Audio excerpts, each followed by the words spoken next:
Hey everyone! So I'm really excited about the topic for this video because it's actually incredibly useful.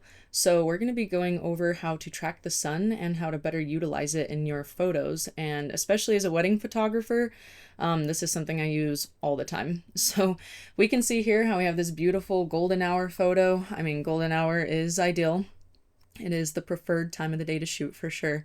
But I kind of want to just go over too some of the benefits of shooting at different times in the day, and then also how to track the sun so that way you can get photos like this. I want to show you here. This is a photo I took in the middle of the day, and I think really it's kind of controversial, but a lot of people do not like shooting in the middle of the day. I understand why, especially if you're shooting with people in it. The shadows on their face can be kind of harsh and it's a little tricky.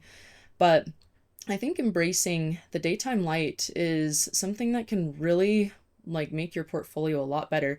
In fact, one of my most liked photos on my Instagram currently was taken at I think 2 p.m. So, the nice thing about the daylight is there's just a lot of really dramatic shadows. It adds so much depth to the work, and I mean, especially here in the desert, the harsh sunlight is just really pretty in my opinion. So, obviously a little controversial, but I think that not being too afraid to shoot in the daylight is important. It can really help your creativity grow, in my opinion. Then we got our beautiful blue hour.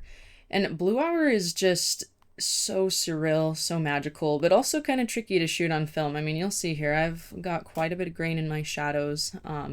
I had to bring these up in post too. So it's something where I think a lot of people are afraid to shoot at blue hour because of how tricky it can be on film, but I say go for it. I try to shoot at blue hour as much as I can. This is one that did turn out really pretty because we had such beautiful streaks in the sky at the time. But I have had a lot not turn out. This is another scenario where I think trying to shoot more film during blue hour can really level up your work. So we're going to go over how to track the sun and what to do to get the photos that you're wanting. Okay, so I'm going to show you guys literally probably the most useful app of all time. I use this thing for every wedding, every photo shoot. I use it for my film photography. It's just seriously the best. And it's called Sunseeker. It's available on the App Store for iPhone and Android users, so anybody can get it, which is awesome.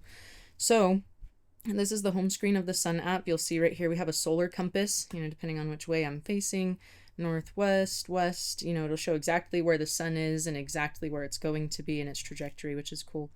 You can toggle this bar down below to see the sunset times and when it rises and sets and stuff. So if I want to see, okay, in June of next year, I'm going to scroll here. June of next year, so June 5th, the sun's going to rise at 6:14. It's going to set at 8:51, and you can see the solar compass here shows exactly where it's going to be. So just super helpful, especially because I'm photographing weddings, a year in advance. And so I can tell people, all right, here's going to be the best conditions for this time. So the next feature on this app is the map feature. This is probably my most used one just because it's really easy to see visually where the sun is going to be without actually being at the location.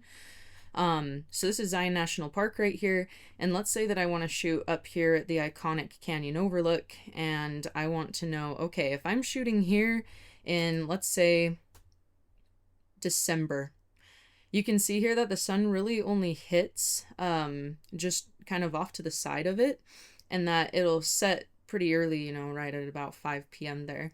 But let's say I want to shoot at Canyon Overlook in June. Now you can see that the sun is in a lot more different positions. There's a lot more lighting scenarios you can get at this time of the year. So super helpful for traveling. If you're going to a national park, going somewhere and you want to get some great photos, you can use this map feature to see exactly where the sun will be at any given time. So the last feature of this app is the actual 3D view, which is really helpful if you're at the actual location itself. So this is just my backyard, nothing too crazy, but you can see here the sun's just about right above me. And if I'm like, oh, I'm really curious where the sun's going to be about 5 p.m., I should go here and I can see directly in person where it's going to be. Obviously, if you're somewhere prettier than my backyard, you can see oh, well, the sun's going to be setting here at this time. I'll want to come back tomorrow with my film or tomorrow with my couple if you're a photographer who shoots weddings.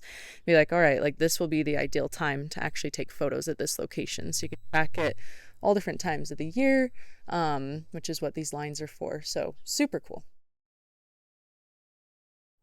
Okay, so for the last part of this video, we're going to dive into some more advanced techniques on tracking the sun.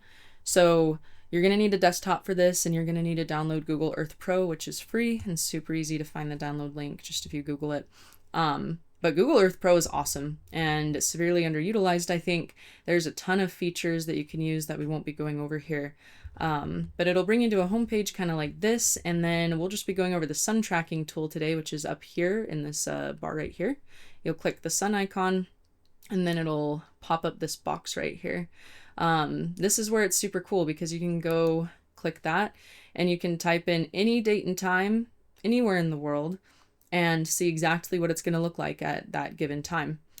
So I have here September 13th, 2024 in Monument Valley at 7:04 a.m. and it's going to look, somewhat like this. But let's say that I want to get a photo of the sun passing right behind the butte and get like a cool silhouette shot. Well, you'll come up to this scroller right here, and let's go back the night before. Oh, see, look, you can even see the galaxy's path, which is so freaking cool for astro.